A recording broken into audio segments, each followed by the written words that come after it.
gabay at patnubay. Palatuntunan nagbibigay inspirasyon, tatalakay sa iba-ibang pangyayari sa loob at labas ng ating bansa. Gagabay sa mga taong nangailangan ng patnubay sa kanilang mga suliranin sa buhay. At ngayon, narito ang inyong program host, ang Mindoriyong Midnight Boy, Kuyang Arnold Aceveda Namuko.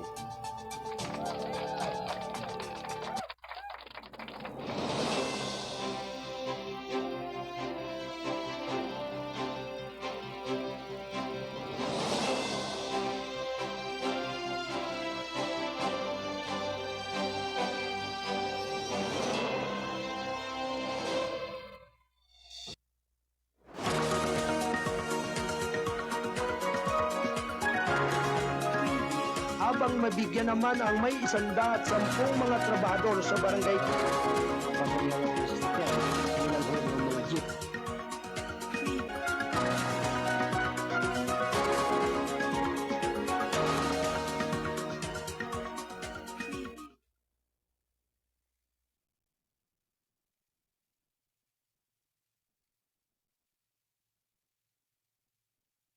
Ang oras ganap na alas 10:39 ng umaga.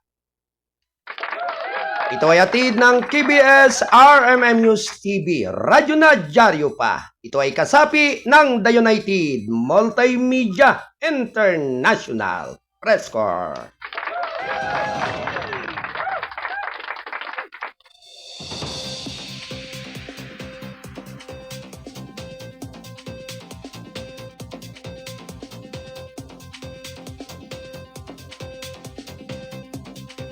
Alright, okay. Good morning, Pilipinas, Luzon, Visayas at Mindanao. Magandang umaga po sa inyong lahat. Today is Tuesday. Yan. Ngayon po ay araw ng Martes. Mga kababayan, samahan po ninyo ako sa looban ng 2 oras ng ating pagtatanghal. Pero bagamat nahuli po muli ang pagpasok ng inyong abang lingkod, ay ika ngayang mahalaga tayo ay nagkasama-sama at nagpangipangita na muli dito sa ating palatuntunan. Ngayong araw ng Martes, July 2, 2024. Isang mapagpalang umaga sa inyong lahat, mga giliw kong sumusubaybay. Kayo po ay nakikinig at nanonood dito sa KBS RMM News TV, Radyo na Dyaryo pa, dito sa Kasado Broadcasting Service, ang responsabling mga mamamahayag. Ano man ang layat lingwahe mo, basta't kayo ay Pilipino, ito ang boses mo. At syempre naman po sa pangalan ng ating station manager, siya rin ating publisher, President CEO, Uyang Alan Valenzuela Bordeos. At syempre naman po mga kababayan, ito po ang inyong abang lingkod, ang kuya ng lahat, ang Mindorinyong Midnight Boy. Bagamat hindi gaanong kagwapuhan, sigurado namang pong ito ay inyong maaasahan. Ang inyong Kuyang Arnold Aceveda Namuko dito sa ating palatuntunang gabay at patnubay. Yan. Alright. Sa lahat po ng ating mga kababayan na ngayon ay nakikinig upang sabi nga'y makipagtsikahan sa ating palatuntunan dito sa atin, dito sa atin sa KBS, Siyempre, lagi nyo po itong maririnig at mapapanood Lunes hanggang Biyernes tuwing umaga. At siyempre, ngayon po ay araw ng Martes. Ngayon po ay sabi nga'y sa susunod nating palatuntunan ay ang ating issue ng lipunan ni Bisayang Tisoy, Ang issue ng lipunan ni Kuyang Wayne Lawson. Yan. Alright, mga kababayan. Tayo po ay magsama-sama upang ating ganap na malaman yung mga nangyayari at nagaganap sa loob at labas ng ating bansa. At syempre sa lahat po ng ating mga kasado patrol na nasa iba't ibang dako, sa Mega Manila, sa Calabarzon, si Mimaropa. Magandang umaga sa inyong lahat at sabi nga'y, kamusta na kayo?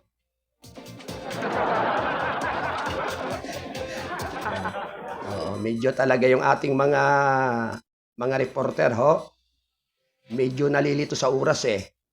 Dahil kasi nga po, mula nga po nung naging panag-init na naman uli, yung naging panag-araw uli yung ating panahon, ho, medyo talagang sabi nga'y naghahagilap ng oras para po lamang ika nga'y makapangalap ng mga mahalagang mga balita. Yan. At syempre naman po, kinakailangan po nating iparating sa ating mga kababayan. Alright, good morning, good morning! Sa lahat ng ating mga nasa Studio 2, mula po sa bulwagan ng balitaan ni Ate Cora Biernes, yan, ni Ate Joy Pasco at ni Kuyang Jack Frost Bordeos, yan, magandang umaga. At syempre sa ating Studio 3, yan, syempre sa bulwagan ng balitaan po rin, ng ating issue ng lipunan, yan, ni Kuyang Wayne Lawson. Likewise, sa lahat po ng ating mga kuyang na naandyan po sa lugar ng Zambales, kay Kuyang Paul Candelaria sa ating Studio 4. Yan, magandang umaga po sa inyong lahat, At syempre, nakaalalay sa atin ang ating technical director, si Kuyang J. Martin. Good morning, Kuyang J. Siyempre, si Kuyang Jun Santusidad. Yan, ang ating Kasado Patrol 40. Ang ating Kasado Patrol 25, si Kuyang Landul Luto. Yan, magandang umaga sa inyo lahat. Anyway, sa lahat po ng ating mga tagapakinig, taos puso po nating ipinararating ang isang mapagpalang umaga. Araw ng Martes. Ang oras ganap na alas 10:45 ng umaga. Ito ay atid ng Gold9 Probiotics na may mga benefits effective in preventing serious illnesses and ailments like diabetes, cholesterol, build-up asthma, hypertension, and kidney diseases. Helps in regulating normal blood pressure.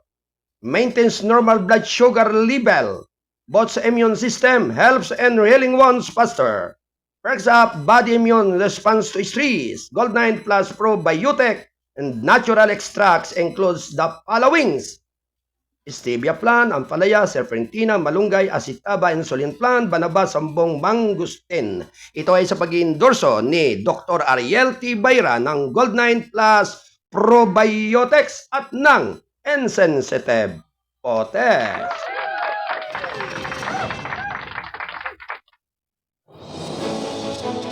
Anyway, dumako muna po tayo sa ating mga balita. Narito ang ulo ng ating mga balita, PBBM. Malugod na tinanggap ang Ministrong Panlabas ng Malaysia sa Malacanang. Round 1. Ready, go!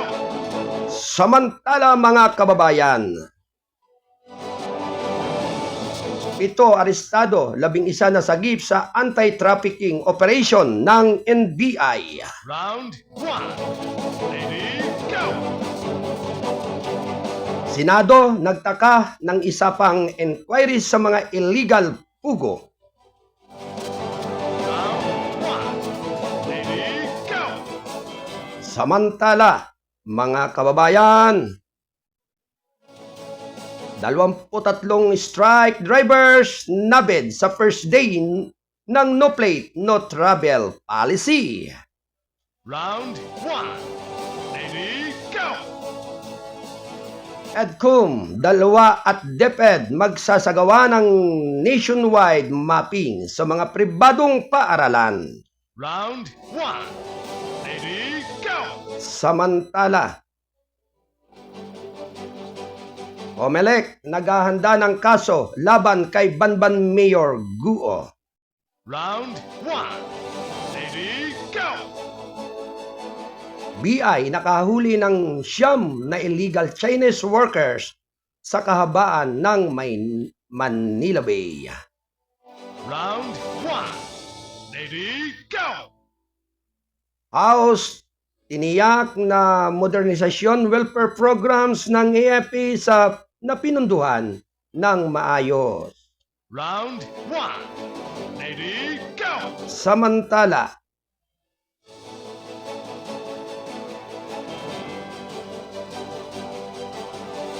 magnitude 5, weak to mama sa Eastern Samar.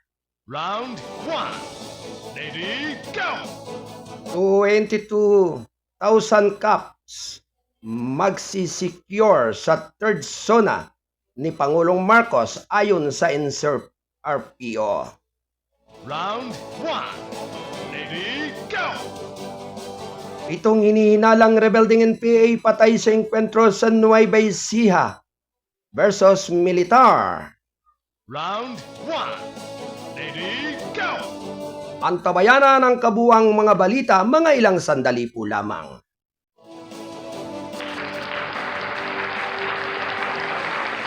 Ang oras ganap na alas 10:49 ng umaga.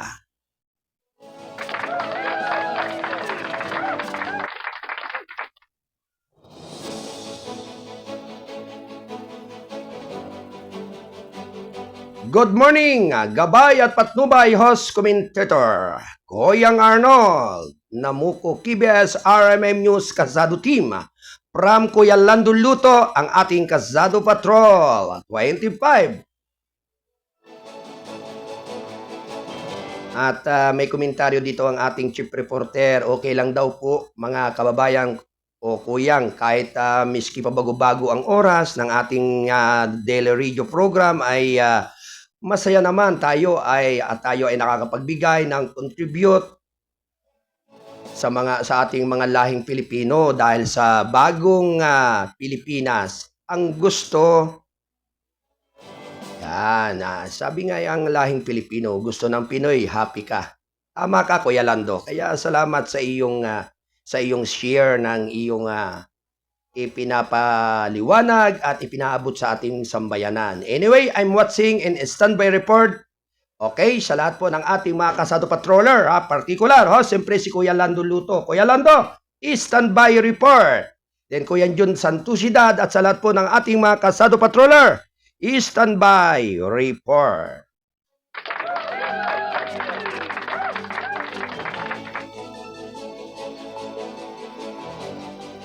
Tuloy-tuloy lamang po ang ating balitaan. 9 na minuto bago mag-11 ng umaga.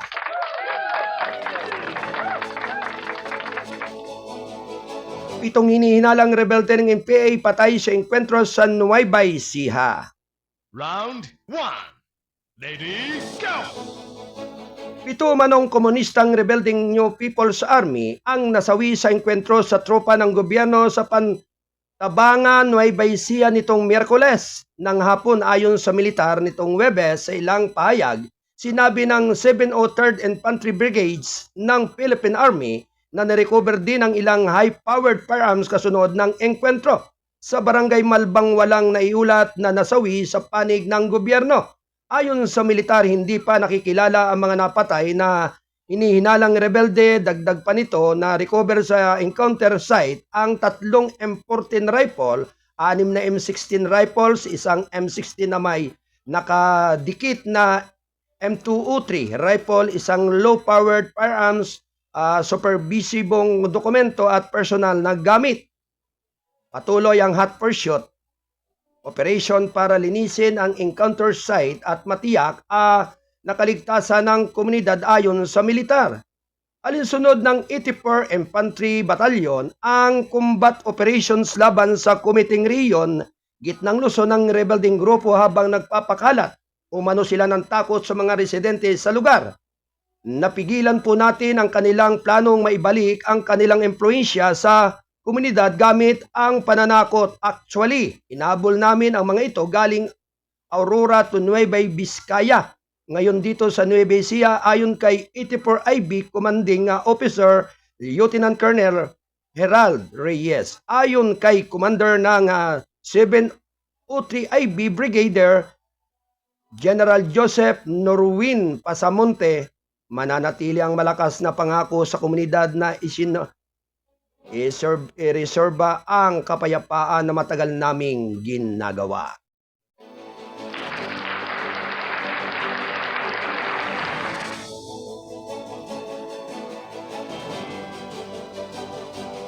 Alas 10:53 ng umaga, ito ay hatid ng KBS RMM News TV at sa pagtataguyod ng Gold9 Plus Probiotics. Ito ay sa pag-iendorso ni Dr. Ariel Tibayra ng Gold9 Plus Probiotics.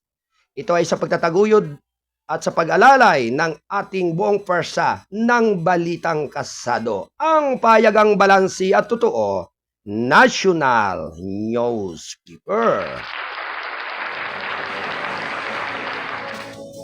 Samantala, ang tabayanan po ang susunod na palatuntunan ng isyu ng lipunan ni Kuyang Wayne Espino Lauson.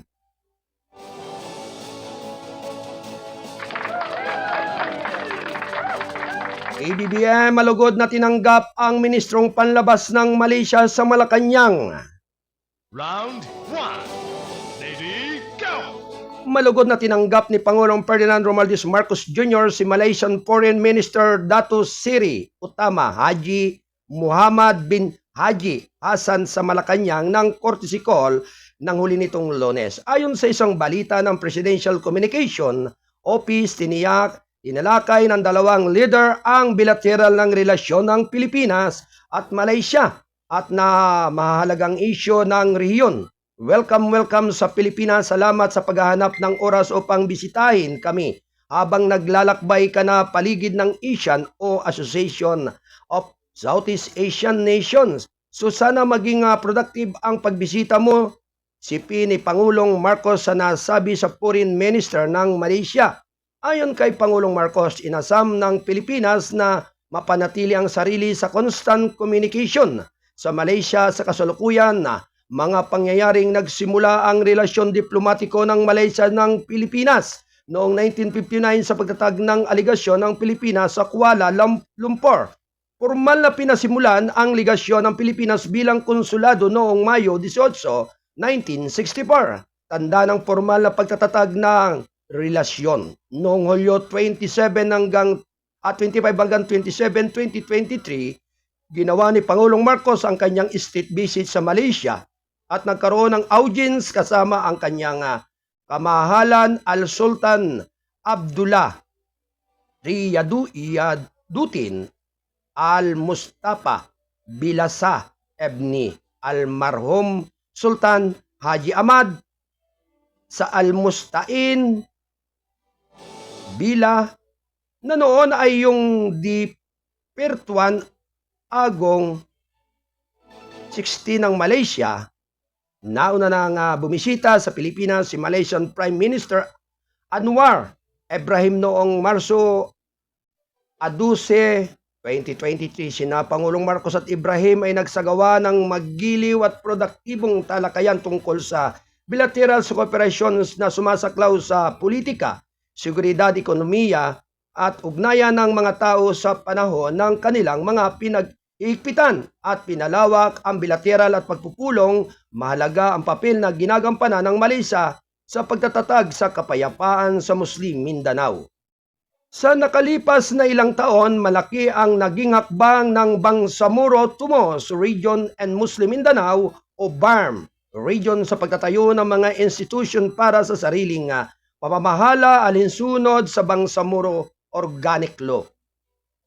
Naghahanda ang rehiyon para sa kanilang lokal na halalan sa 2025 noong 2023. Umabot sa 8.1 bilyon ang kabuang kahalagahan ang kalakalan ng Pilipinas sa Malaysia. Sa parehong panahon, ang mga export ng bansa sa Malaysia ay nagkakahalaga ng USD 2.18 bilyon habang ang mga import mula sa Malaysia ay tinatayang nasa USD 5.92 bilyon.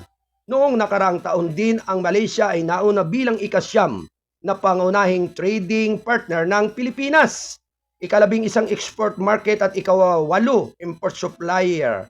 Naitala ng Pilipinas ang trade deficit figure sa Malaysia sa nakalipas na 5 taon. Nasa ikalabing-anim na pwersa ang Malaysia sa mga nangungunang investment partners ng Pilipinas noong 2023. Na may kabuang aprobadong investment na umaabot sa 13.17 USD milyon para sa 97,639 tourist arrivals mula sa Malaysia ang naitala noong 2023. Mula lamang sa 46,805 noong 2022. Naitala ng Pilipinas ang 139,880 tourist arrivals mula sa Malaysia noong 2019 bago ang pandemya. Tinatayang may 950.43 Pilipino ang naninirahan sa Malaysia, kung saan 628,450 dito na itinatayang walang dokumento at 321,593 ang itinuturing na temporary migrants, kabilang ang mga nasa work at visit visa. Isang minuto bago mag-11 ng umaga, ito ay hatid ng KBS RMM News TV, Radyo na Dyaryo pa. Ito ay kasapi ng The United Multimedia International Press Corps. Ito arestado 11 na sagip sa anti-trafficking operation ng NBI. Round 1. Ready, go! Arestado ng National Bureau of Immigration ang 7 individual kabilang ang isang Chinese national dahil sa pag-aalok ng mga minor de edad na Pilipino at kababaihan ng iba pang nasyonalidad para sa sexual na serbisyo sa isang operasyon sa Quezon City noong nakaraang linggo. Sa peace briefing nitong Lunes, kinilala na ni NBI Director Jaime Santiago ang mga naarestong suspek na sina Moises Bugnot, Jermaine Villanueva, Glenn Paulo, Sulihon Darwin, Tagalog Lance Clifford, Ongreano Naiher, Teriote at Chinese national na si Xiang Wenyu. Inaresto sila noong Hunyo 27 ng mga operatiba ng NBI Cybercrime Division sa isang kondominium sa Quezon City. Batay sa reklamo ng isang non-profit organization na La Familia Rescue na may ilang individual na nakibahagi sa human trafficking na nag-aalok ng mga minor de edad na babaeng biktima. Nailigtas sa operasyon ng 7 minor de edad na Pilipino na may edad 13 hanggang 17, tatlong Ruso at isang Kazakhstan national. Ayon sa NBI Cybercrime Division Chief Jeremy Lutok, ang mga suspek ay maaaring maging bahagi ng isang organized crime group managed by Chinese and Russians at transnational ang saklaw. Ang grupo ay nakabase sa Dubai at pinamumunuan ng isang Chinese national. Sinabi ni Lutok na nagbabanggit ng isang initial na investigasyon. Ayon kay Santiago, ang mga babaeng minor de edad ay inaalok kapalit ang 5,000 pesos habang ang mga Ruso at Kazakhstan ay pinapalit sa halagang 45,000 pesos bawat isa. Ayon kay Luto, pumasok ang mga foreign national sa Pilipinas gamit ang tourist visa.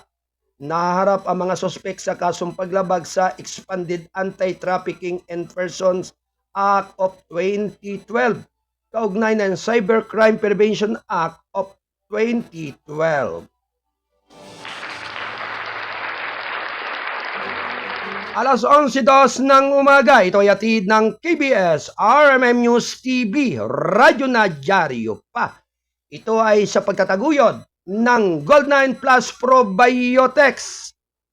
Ito ay sa pag-endorso ni Dr. Ariel T. Bayra ng Gold9 Probiotics at ng Insensitive Otes. Samantala, Senado nagtakda ng isang pang-inquiry sa mga illegal fugo. Round 1. Ready, go! Nakatakdang magsagawa ng isang pang-inquiry ang Senate Committee on Human, Children, Family Relations, and Gender Equity sa Hulyo 10. Kasunod mga ulat tungkol sa umano'y pagkakasangkot ng isang dating opisyal ng gabinete sa pagbibigay ng lisensya sa mga illegal Philippine offshore gaming operators. Ayon kay Senate Deputy Minority Leader Risa Hontiveros, inimbitahan si Philippine Amusement and Gaming Corporation Chairman at Chief Executive Officer Alejandro Tinco na magbigay liwanag sa kanyang naunang pahayag na isang dating high-ranking government official na nakaraang administrasyon ang nagsikap na mapadali ang pagbibigay ng gaming license sa ilang illegal pugo na na-raid. Nagpatawag tayo ng susunod na pagdinig na sana ituring ng PAGCOR chief na tama itong purom para ibunyag ang kanyang nalalaman kung sino man ang dating opisyal ng gabinete na nananatili ang katotohanan ang mga pugo ay ginagamit bilang legal cover ng mga scam hubs. Ayon kay Hontivero sa isang pahayag kahapon araw ng Lunes, kinumpirma ni Tenko ang kanyang pagdalo na sa pagdinig ng Senado. Iniimbestigahan na ng komite ang ilang illegal pugo sa bansa kabilang na ang pinakahuling sinalakay ng pugo hubs sa Banban Tarlac at Porac, Pampanga. Ayon kay Hontiveros na patunayan sa mga nakaraang pagdinig na sa Senado na bagamat na ibigay na ng PAGCOR ang legal license, may mga kriminal na aktibidad na pangyayari sa mga pugo sa bansa. Sa panig naman ni Senador Sherwin Gatchalian, kailangang ibunyag ng PAGCOR ang lahat ng impormasyon at personalidad na sangkot sa operasyon ng mga illegal pugo. Dapat nating panagutin ang mga kasapi sa gobyerno na dawit sa mga illegal na kriminal na aktibidad, sabi niya. Noong nakaraang linggo, sinabi ni Senate President Francis Escudero na dapat i-unmask ang dating opisyal na susunod sa pagdinig ng Senado kung siya ay lumabag sa batas upang hindi lahat ng dating high-ranking cabinet official ay titingnan ng hinala. Inulit din ni Senate Minority Leader Aquilino Coco Pimentel III ang katulad na panawagan sa pagbubunyag ng PAGCOR na nagsabing dapat ibunyag ang PAGCOR ang pagkakakilala ng dating opisyal. Hindi lang ang negosyo ay gaming industry ang pinasok nila, kundi pati na rin ang ating gobyerno kasama umano ang mga lokal na maging ang mataas na opisyal na nagsisilbing protektor nila, sabi ni Pimentel. Noong nakaraang Sabado, sinabi ni Tenko na ibubunyag niya ang isang proper forum ang pagkakakilanlan ng dating miyembro ng gabinete, dagdag pa ni Tenko. Ilalabas din niya ang mga pangyayaring naging dahilan ng paglaganap ng mga illegal pugo sa bansa. Inimok ni Surigao del Norte 2nd District Representative Robert H. Barber si Tenko na ibunyag din ang mga pangalan ng mga lehitimong pugo. Ang mga pugo, lisensyado man, lehitimo o illegal, ay walang iba kundi mga frontbara sa mga kriminal na gawain mula sa money laundering, drug trafficking, human trafficking, pagprotekta sa mga sindikatong kriminal na sangkot sa pagpatay, kidnapping, torture, rape at hanggang sa pagsali sa pugo politics. Pangalagaan nito at tiyak na lahat ito ay naroon. Ang pugo ang one-stop shop ng mga kriminal na gawain sa ni Barber sa magkaibang pahayag.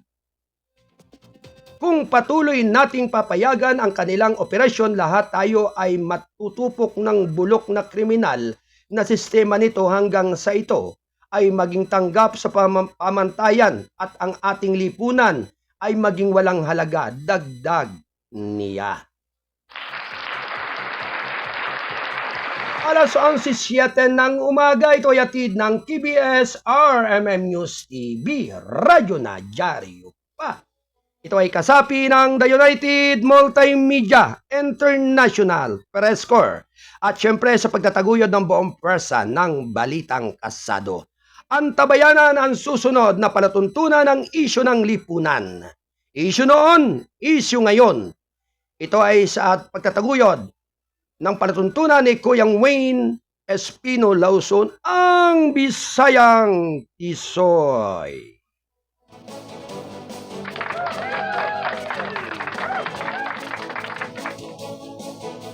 Samantala, 23 strike drivers nabit sa first day ng no plat, no travel policy.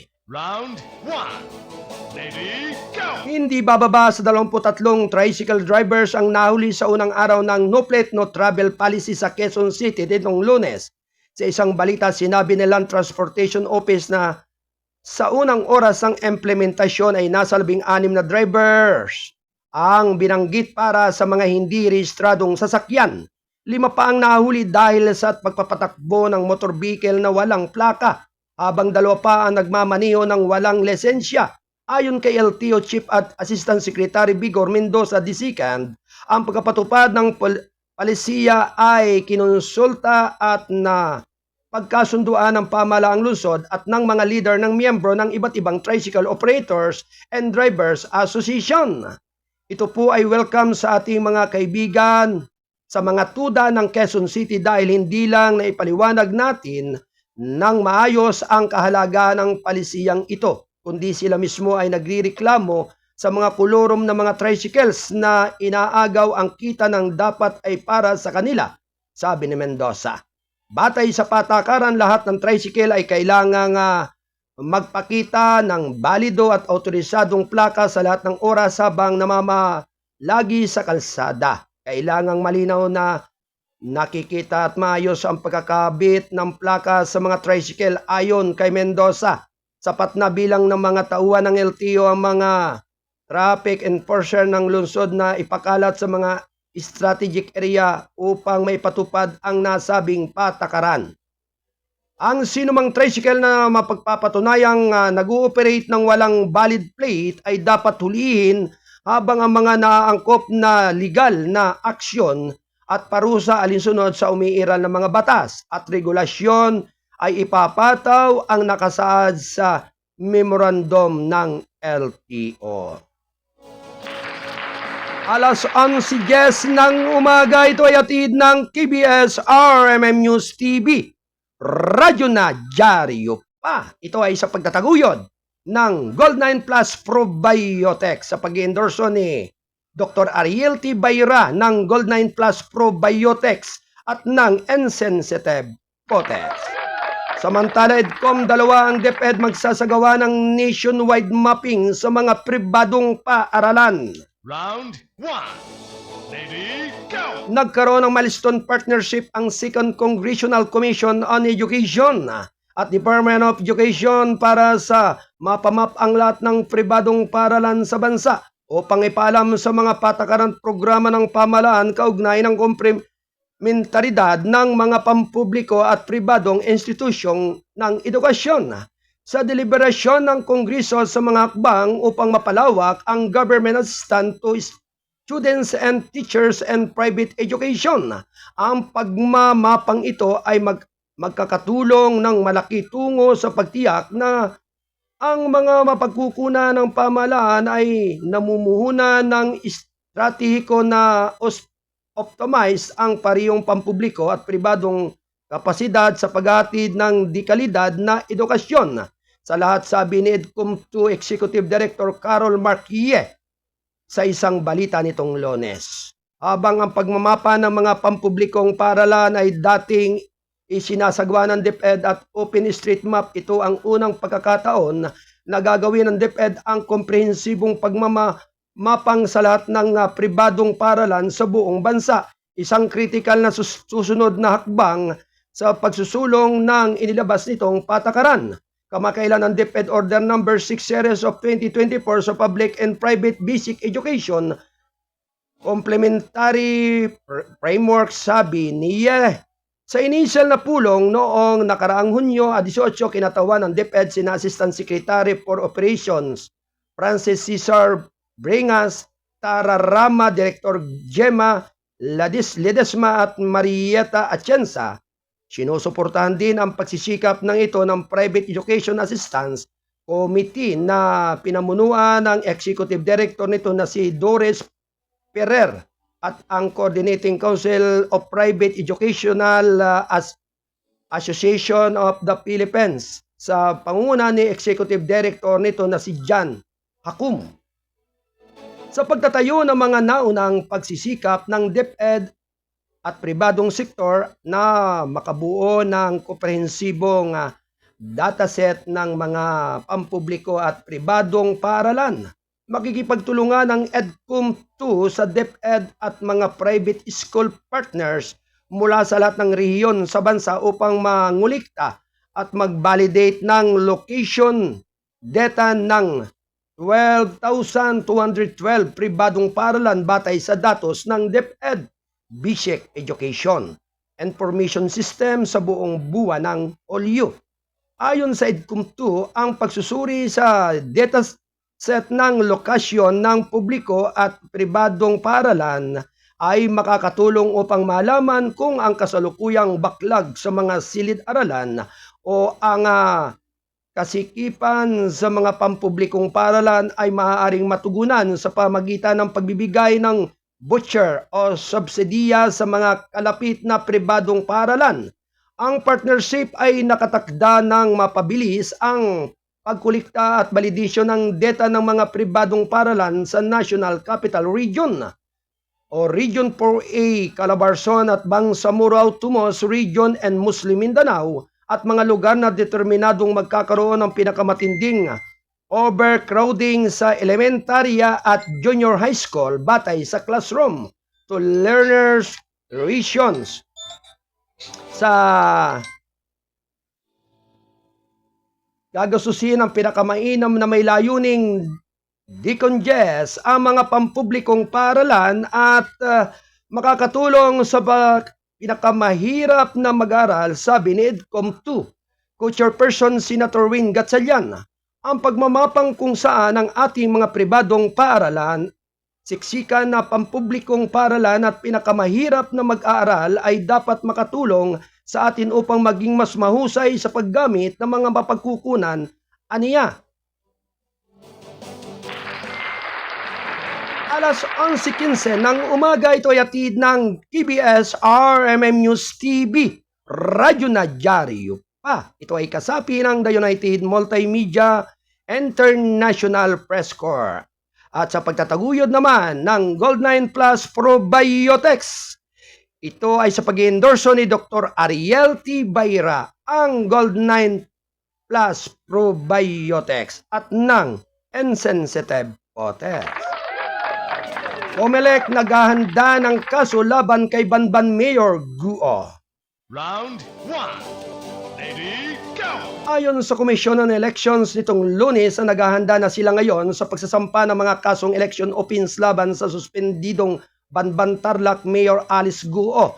Sa isang panayam, sinabi ni Comelec Chairperson George Erwin Garcia, nakakausapin niya ang kanilang law department upang simulan ang pagtingin sa mga piraso ng ebidensya na maaaring gamitin sa pagsasampa ng mga kasos na nabutuhan laban kay Guo.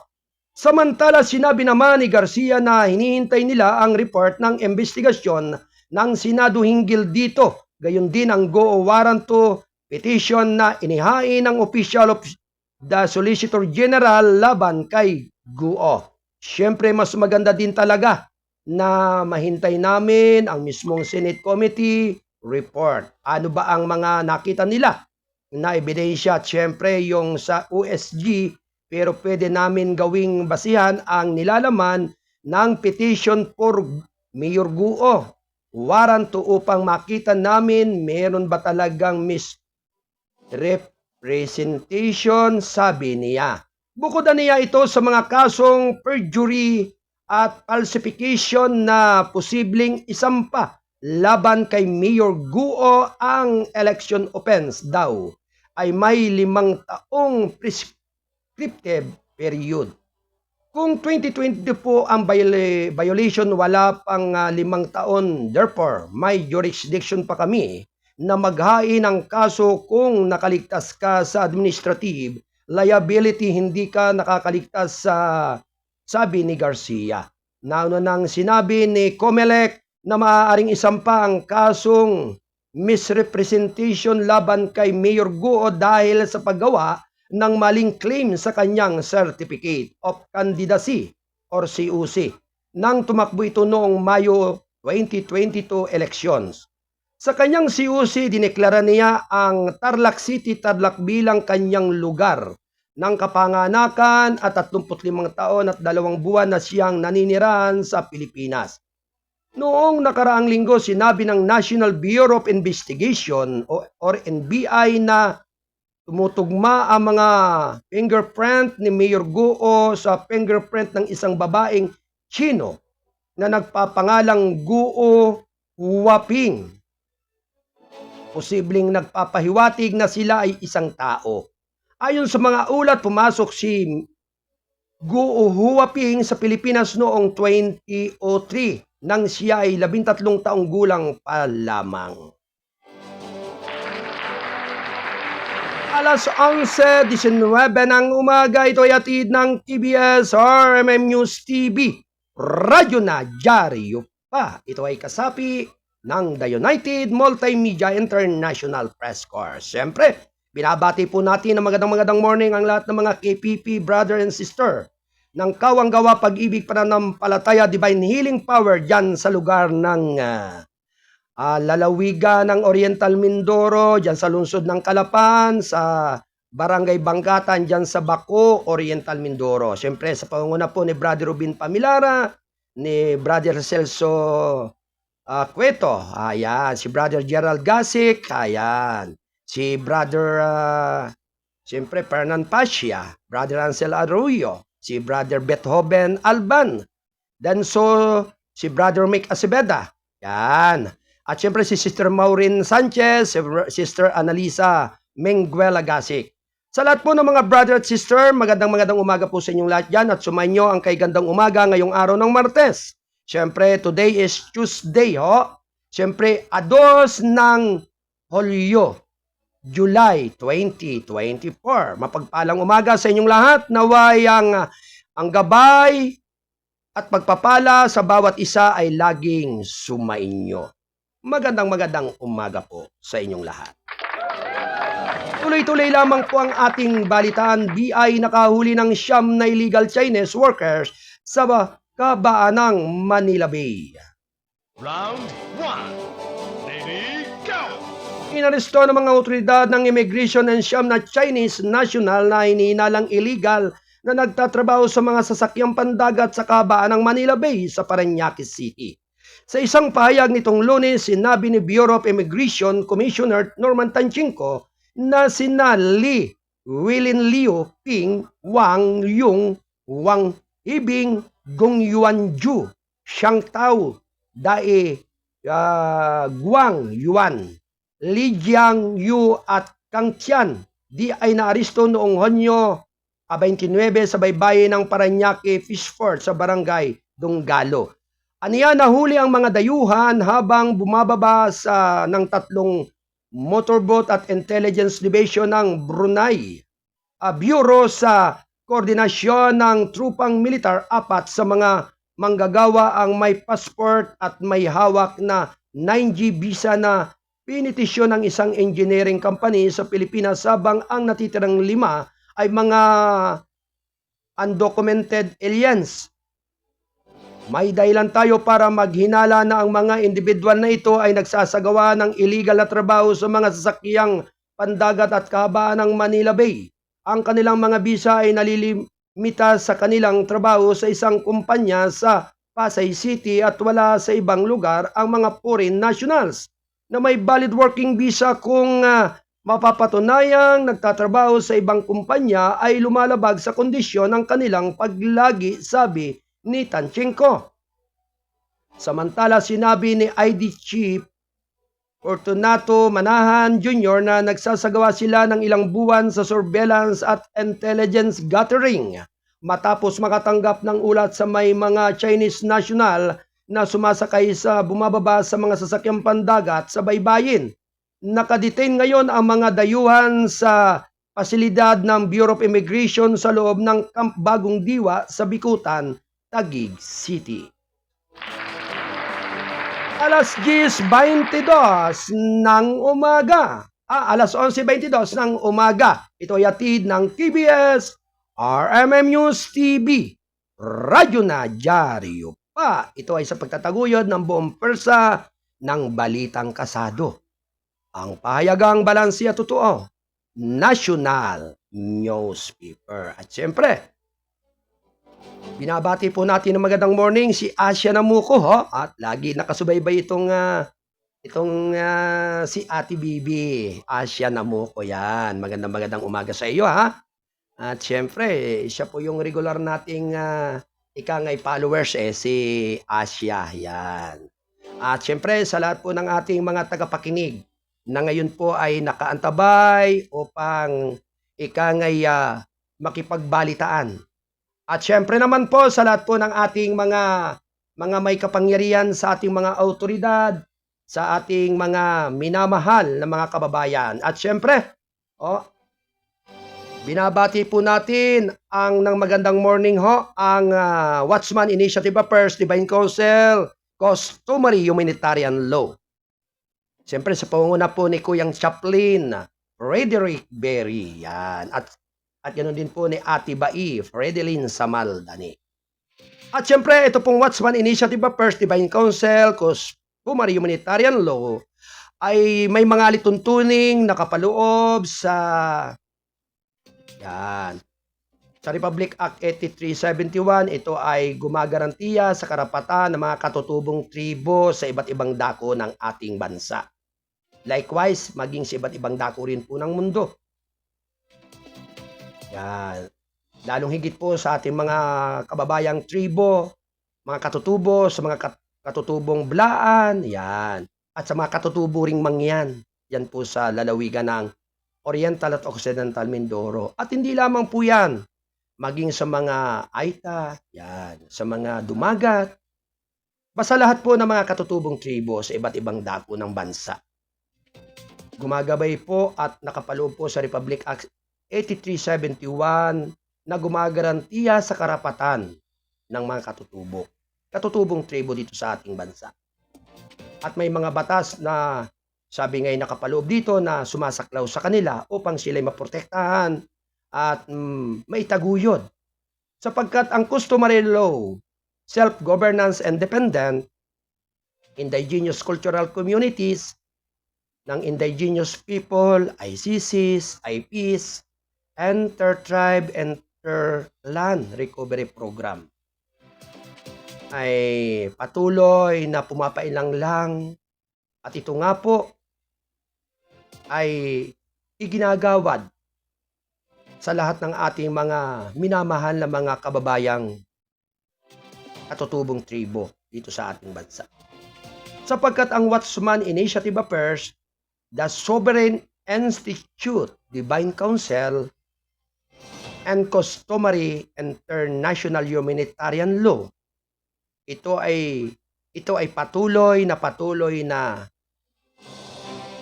ipinagkakaloob yung kanilang paggabay sa lahat po ng ating mga butihing mga kababayan.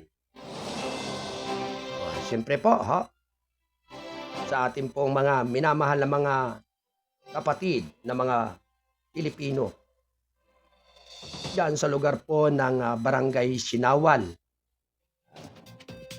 ang 16 Clan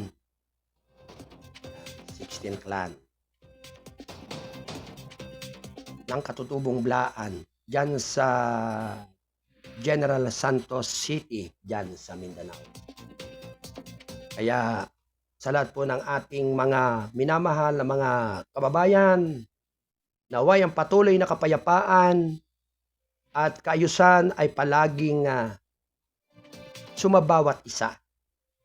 Sapagkat ito po ay patuloy na ipinagkakaloob ng ating butihing chaplain, si Kuyang Chaplain Berry, ang Supreme Minister Vision Keeper Worldwide.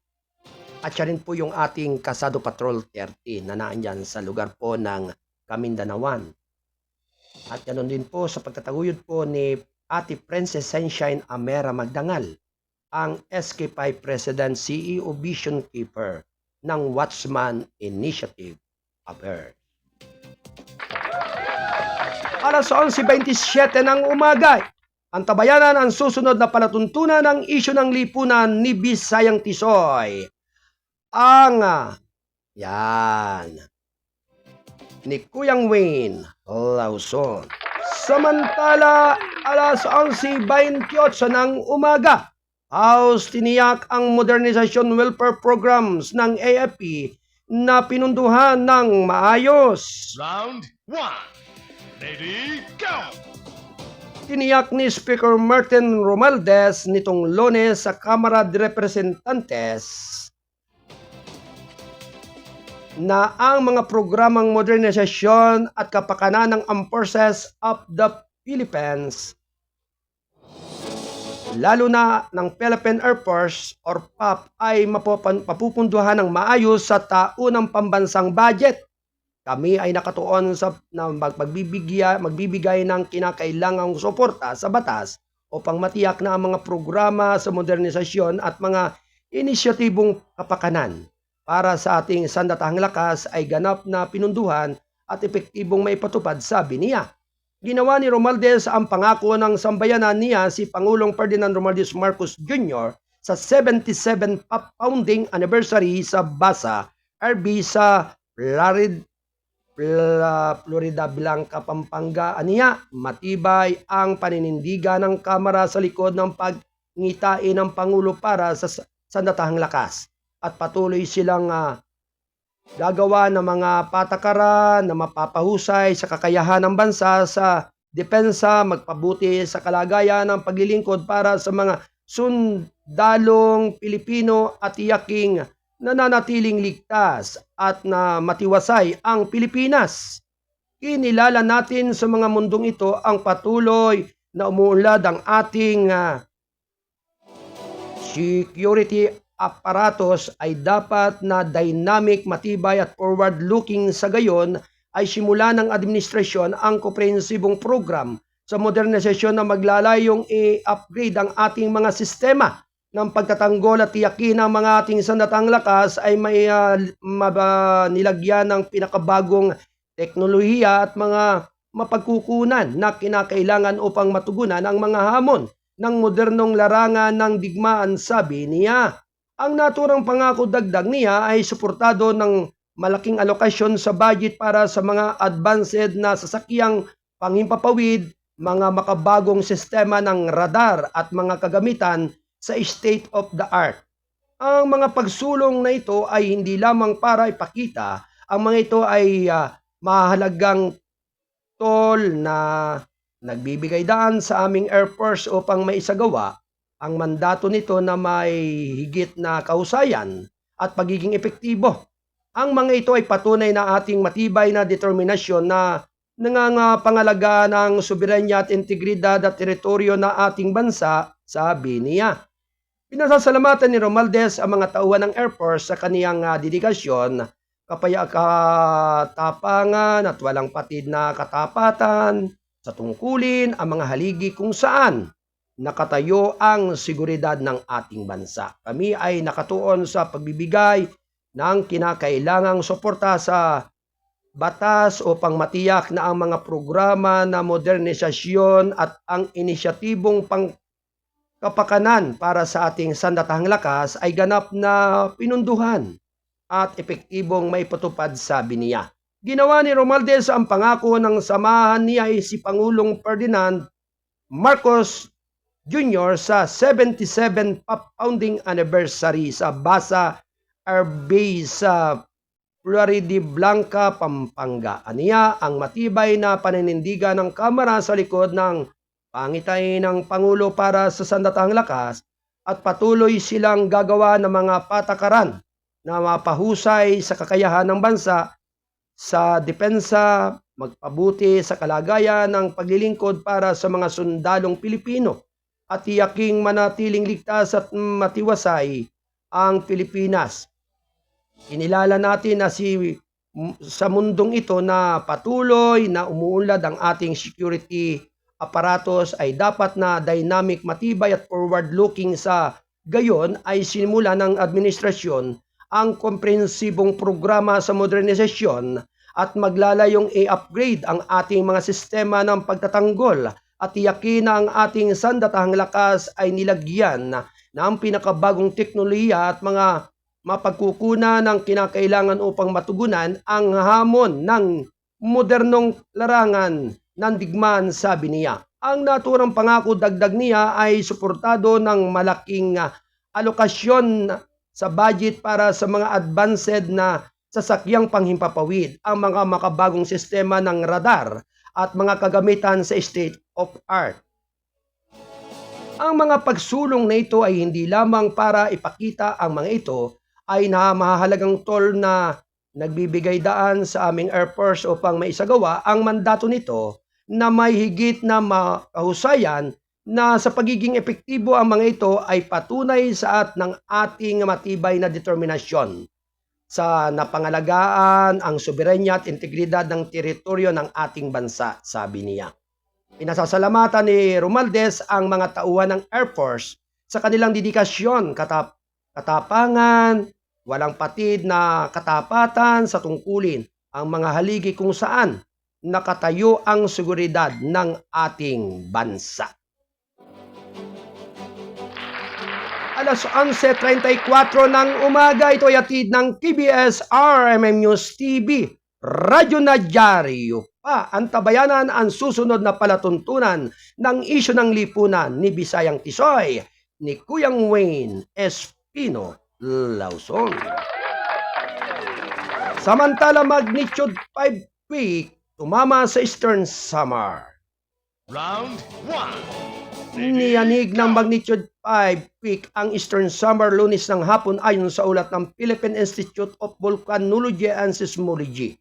Tumama ang technical quake sa layong 31 km timog silangan ng bayan ng Balangiga, dakong 1:53 ng hapon. Sa 10 km ang lalim. Walang naiulat na intensity na nakalista na sa earthquake bulletin ng PhilBox. Gayunpaman na itala ng PhilBox ang instrumental intensity 2 sa Hinundayan at Hinunangan, Southern Leyte at Dulag at Abuyog Leyte. Ang iniulat na intensity ay ang tradisyonal na paraan ng pag-alam ng intensity batay sa mga ulat ng mga tao na nakaramdam ng lindol. Ang intensidad na instrumento sa kabilang banda ay sinusukat gamit ang isang intensity meter na sumusukat sa ground acceleration, samantala walang inaasang pinsala, ngunit malamang na ang aftershocks ay mula sa magnitude 5 na lindol ayon sa PhilBox. In 36 a.m. in the morning. Samantala, 22K caps magsisecure sa third zona ni Pangulong Marcos ayon sa NCRPO. Round 1. Ready, Mahigit go! 22,000 caps at force multipliers ang ipapakalat para masiguro ang ikatlong State of the Nation Address or zona ni Pangulong Ferdinand Romualdez Marcos Jr. ngayong Hulyo 22 ayon sa National Capital Region Police Office nitong Lunes. Sa isang pahayag, sinabi ni NCRPO Chief at Task Force Suna Commander Major General Jose Melencio Nartatis Jr. na kabilang sa bilang ang 17,771 opisyal mula sa Metro Manila, 1,879 mula naman sa Police Regional Offices kabilang ang Central Luzon at Calabarzon, at 2,771 mula sa iba pang ahensya ng gobyerno. Bukod sa Security Task Force Suna 2024 ay may mga inalaga din tayong sub-task group na pamumunuan ng ating 5 district directors sa Metro Manila. Hindi lamang seguridad ang ating ipapakalat kundi maging medical assistance. Kakibat ang mga pampubliko at pribadong ahensya, sabi ni Nartates. Ang 5 distrito ng NCRPO ay ang Manila Police District, Quezon City Police District, Northern Police District, Eastern Police District at Southern Police District sa paghahanda para sa nalalapit na State of the Nation Address. Nagsisimula na tayong magkaroon ng simulations upang magkaroon tayo ng ideya kung magiging epektibo ang ating mga itinatag na preparasyon, dagdag niya. Bukod sa paligid ng House of Representatives sa Batasan, Quezon City, sinabi ni Nartatis na ang mga pulis ay nagsisecure ng mga lugar na convergence tulad ng malls at simbahan, gayon din ang mga vital installations tulad ng passenger terminals, airports at seaports. Tiniyak niya na ipatutupad ang mahigpit na seguridad sa mga lugar tulad ng Chino Roses Bridge malapit sa Palasyo ng Malacanang at United States Embassy sa Maynila at EDSA Shrine sa Quezon City kung saan maaaring magsagawa ng mga rally. Yan ang mga kabuang balita mula sa bulwagan ng ating balitaan. Mula dito sa ating himpilan ng KBS RMM News TV. Radyo na dyaryo pa. Ito ay sa pagtataguyod ng ating mga kolumnista, writer at ng ating publisher. Magandang umaga po sa inyong lahat at sa lahat po ng ating mga kasado patroller, standby report sa susunod nating palatuntunan ng isyu ng laypunan ni Kuyang Wayne Espino Lausong. Alright, magandang umaga kay Marilyn Namuco. Good morning po sa inyong lahat yan, sa lahat ng mga taga-Oriental at Occidental Mindoro. Siyempre sa lahat ng ating mga kababayan na ngayon ay nakikinig at nanonood sa ating palatuntunan ng gabay at patnubay.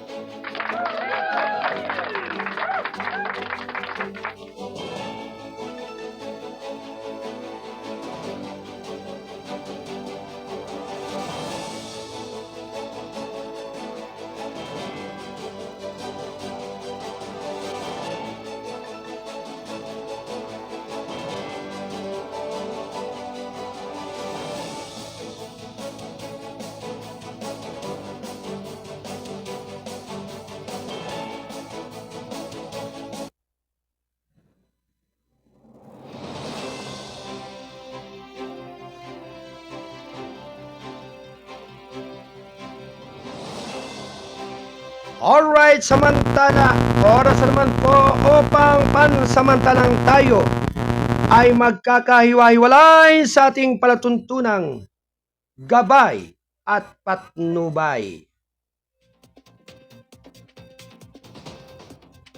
At syempre naman po, lubos po ang ating pasasalamat sa inyong paggabay at pagsubaybay. So may kumulang na 1 oras ang ating pagtatanghal dito sa ating palatuntunang gabay at patnubay, ang responsabling mga mamamahayag. Sa pangalan po ng ating station manager, Kuyang Alan Valenzuela Bordeos. At syempre naman po mga kababayan, ako po yung abang lingkod, ang Mindorinyong Midnight Boy, bagamat hindi naman ganong kagwapuan. Sigurado naman pong ito ay inyong maasahan. Ang inyong Kuyang Arnold Aceveda Namuco. Ako po ay pansamantala nagpapaalam sa inyong lahat at muling magbabalik mga giliw kong taga-subaybay sa araw ng bukas upang mulit-muli ay maghatid ng mahalagang impormasyon at balitaan. Sumayin nyo nawa ang pagpapala ng ating dakilang lumikha. Adios, mabalos, amigos!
mabigyan naman ang may 110 mga trabahador sa barangay